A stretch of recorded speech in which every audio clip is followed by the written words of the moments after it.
He is also the patron in chief of Javed Junejo Group. He is doing a lot for the group.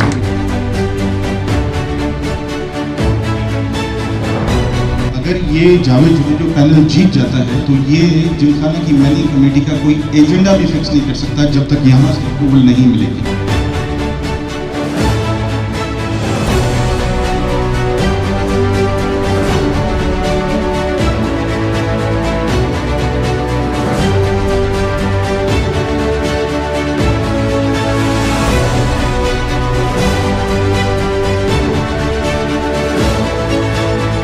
Javed Junejo panel के chief pattern Ali Javed Junejo की जानिब से Hyderabad Gymkhana election 2022 के सिलसिले में एक तारुफी तकरीब का इनेकाद किया गया, जिसमें जावेद जुनेजो ग्रुप की कोर कमेटी, मौजूदा मैनेजिंग कमेटी और अगले इलेक्शन के लिए नामजद उम्मीदवार, सीनियर मेंबरान और खास तौर पर जे यूथ ग्रुप के नौजवान मेंबर्स के लिए एक तारुफी सेशन मुनक्किद हुआ, जिसमें इलेक्शन के लाएमल और अगली मुद्दत के लिए मंशूर और दीगर उमूर पर तबादला ख्याल किया गया। इस मौके पर मीडिया मैनेजिंग कमेटी भी बनाई गई, जिसके हेड अफजल इकराम, मेंबरान सलीम शाह, अकरम शाहिद और वारिस जुनेजो को मुकर्रर किया गया। आखिर में तमाम मामलात में मुकम्मल इत्तेफाक राय के साथ इंतहाई खुशगवार माहौल में शानदार अशाइये के साथ तकरीब का इख्तिताम हुआ। तकरीब में कोर कमेटी के मेंबरान अजीज भुड़कड़ी, एहसन लगारी, Azhar Shah, Ahmed Ali Shah, Adeel Siddiqui, doctor Munir Junejo, doctor Farid Shaikh, doctor Iftikhar, Gogi Najam, Iqbal Memon Diplai, Iqbal Pariyal Memon, Suresh, Saeed Junejo, Sohail Asim, Shabbir Memon, Malook Nizamani, Mahmood लगारी, जाहिद निजामानी समेत दीगर मेंबरान शरीक हुए।